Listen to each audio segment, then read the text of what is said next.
শুভ নববর্ষ। আজকে বাংলা নববর্ষ 1433।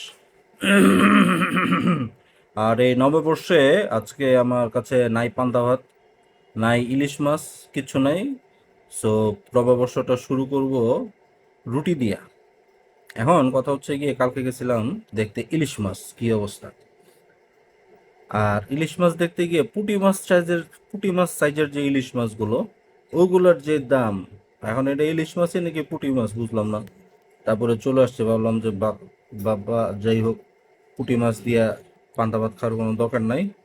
এই যে হচ্ছে এই এই সব ঝামেলা, এটারে বলে চুল কাটতে নববর্ষ, চুলও কাটবে না। যাই হোক, তো যারা আজকে পান্তা ইলিশ খাইতে পারেন নাই তাদের জন্য এক বালতি সমবেদনা। অলসো আমার জন্য একটু সমবেদনা, যেহেতু আমিও ইলিশ পান্তা খেতে পারি নাই।